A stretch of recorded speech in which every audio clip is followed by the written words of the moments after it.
Denge gel, Denge Kurdistaniye.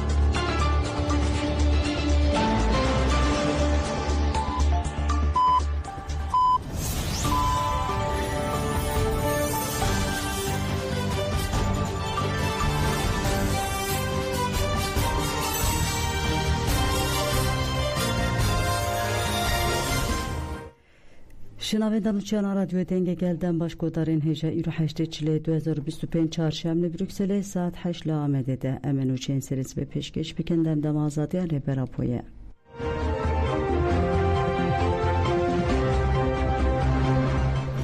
دولت ترک لکوبان استاسیون اینترنت بمباران کر بالا فرقه بمرو و دولت ترک داگیر کر لگونده قرکو یکوبان یا کانتونا فرات استاسیون اینترنت بمباران کر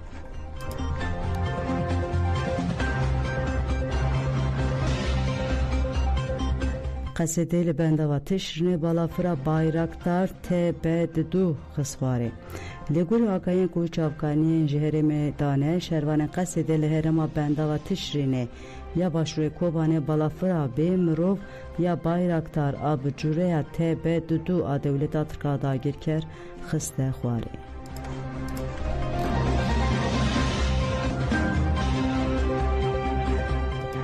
دولت ترکا داگیر کر و چتین و بچکن گران گوندن باشور باجار سلوک توپاران کر لگوری آگاین جهر ماتنه بدست خستن توپاران لسر گوندن مخلط البرامین و همیت به توپین هوانه هاتیه کرن شینی لوان گوندان گلگی زده هنه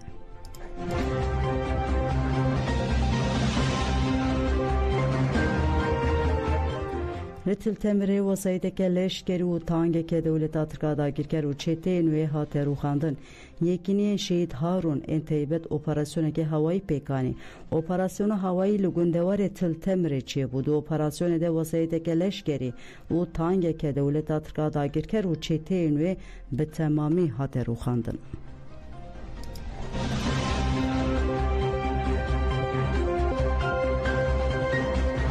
اکتیویستان جتونوسی امینا الجبونی و اکتیویستا جفاسه مینا آبا علی تبلی کنخواتا پشتوانیا جنبون و آخوین و گوتون پاشروژا سوریه سیستما روبریا خوصر ده سیستم کوجین انکار دکن نکارن بسر بکوین امینا الجبونی گوت کو لولاتن عرب باوریا با آزادی و کویا جنه نینه و گوت د مدل باکروشات سوریه ده همو پیکاتین جواک مذهب باوری اتنیسیته و جنجی خودی گرن اف مدل دموکراتیک و هرکس به هفره دناوا یکی تیک خورده خاکا سوریه جی پاراستنه اف مدل جبو گلین سوریه وکه مدل چاره سیریا پشروجانه اگر روبریا نو وکیا بره حرکت بکه اف جی محکوم تیک چونینه مینا آبا علی جی بالکشان سروان خلان پشت هلوشینا رژیما بازه دناوا جواکا سوریه ده هویه نسر آزادی پر رنگی آرامی و باوری زیده بونه دوی جن تجربه روبریا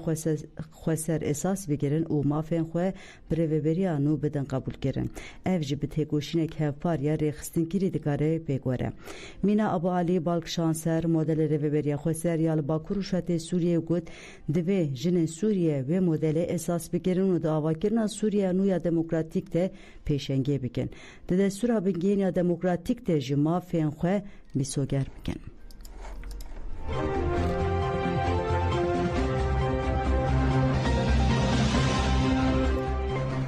مالباتین کل سر سینور تن رواستاندن دبیجن ام جنازین خود خوازن مالباتین روزنامه‌وان نازم داشتن و جیهان بیلگین کو جبو جنازه بگیرن جدو و بشانده ره لبردری سینور خبور هاتی رواستاندن بر تک نشان پیکار ندان و گوتن اف به حقوقیه حتی کو دستور بیداین امیل وربن باوی جیهان نسیم بیلگین گوت کو بحانی از سیستم خرابه نراسته و گوت دست بکی ده گوتن ایکس رایده پرسکرکه پشه گوتن سیستم آمد تونهیه لی عربیندن برددن و مددن رواستاندن ام جی حتی جنازین خواه نستینن ام لور ناچن از بانک وزارتا نافخوایی ره دبیجم بانک دکن بلا بهیلن ام بچن جنازین خواه بینن و وشیرن زارو کلمه روزنامه‌وان بون تو سوجوان تونه بون بلا جنازین ملور ندن رواستاندن بهیلن ام بچن جنازین خواه بینن داوی لوی به حقی و ظلمه بینن Bavê Nazım Mehmet Ali Daştan jî got me bi bahaneyên neraz asteng dikin. Gotin hûn dikarin biçin cenazeyên xwe bînin lê niha jî bahaneyan derdixin pêşiya me û di deriyê sînor de dirawastînin. Em vê bêhûqî qebûl nakin. Em bank li Wezareta Dadê ya navxweyî û meclîsê dikin ku destûr bidin me em biçin cenazeyên xwe bigirin û bînin defin bikin. Em cenazeyên xwe dixwazin.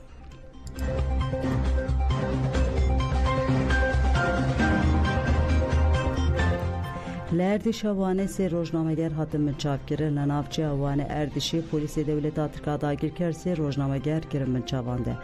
Hat ragihandin dema weseyta xebatkarê rojnameyê Yeni Yaşamê diket navçeyê ji aliyê polîsan min hat rawestandin.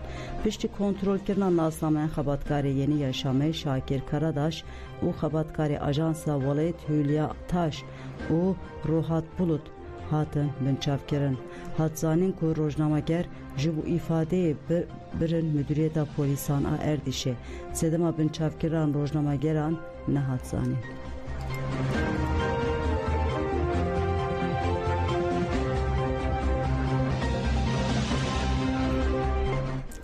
Berpirsê rêxistina mafê mirovana Îranê Mahmud Emirî raporek eşkere kir. Li gorî raporê di sala 2024 de li Rojhilatê Kurdistan û Îranê sû yek cin ji aliyê rejima Îranê ve hatine darvekirin. Di raporê de tê gotin ku neh jî jinên hatine darvekirin temenê wan dibin 18 salî de ne. Li Îran û Rojhilatê Kurdistanê ji sala 2010 ve 242 jin hatine darvekirin.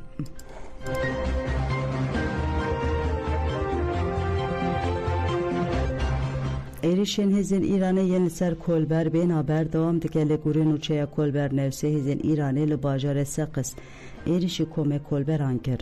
Di encama êrişê de Kolberê Kurd yê bi navê Ümîd Efrûzê yê ji xelkê Bokanê bi giranî birîndar bûye. Kolberê birîndar rakirine nexweşxaneya Seqis lê rewşa wî ne baş e.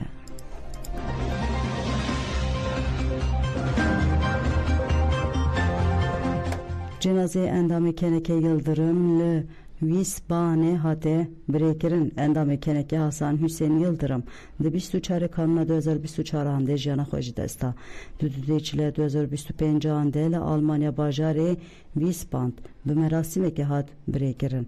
Malbata Yıldırım û hevriyên wî nûnerên KCDK û Hevserokên Federasyona FCDK-wa beşdarî merasimê bûn.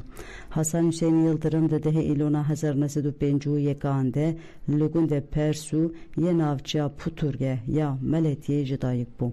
Di sala 1969 de li zanîngeha İstanbulê Fakülteya Bijîşkî ya Dirana dixwend û ji sedemên siyasî di sala 1974 de dev ji xwendinê berda.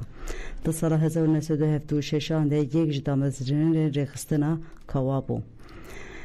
Di 20 Sibata 1981 de li İstanbulê hate girtin û 24 salan hate cezakirin. 17 îlona 1988 de bi 17 hevalên xwe re tünelek 180 metreyê kolan û ji girtîkê Kırşehir tîpa Ereviyan. Hasan Hüseyin Yıldırım hate Almanya û li wir xebatên xwe yên siyasî domand. Ji ber lêgirina dewleta Tirkiya Interpolê li gelek welatên Ewropa jî hate girtin û demên Kurd di girtîkê hêdema. Hasan Hüseyin Yıldırım bi navê nameyên ji efendiyê min re romana Kurdo ya ji du cildan û nivîsên siyasî weke pürtük weşandine. Hasan Hüseyin Yıldırım zewicî bû û bavê sê zarokan bû.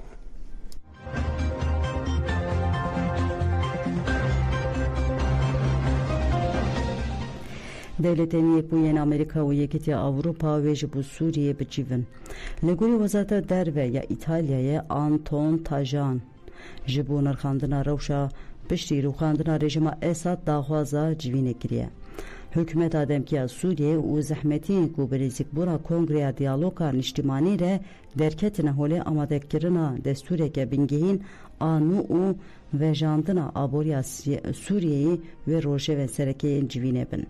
Hat diyarkirin ku Wezîrê Karê Derveyê İtalyayê Anton Tajani wê serokatiya civînê bike. Wezareta Karê Derve Amerîkayê jî roja duşemê ragihand bû ku Wezîrê Karê Derve Anton Blinken ji bo hikûmeta demkî Sûriyeyê teşwîkê siyaseta aştiyane bikin ve bi Wezîrên Karê Derveyê Awropayê re bicive.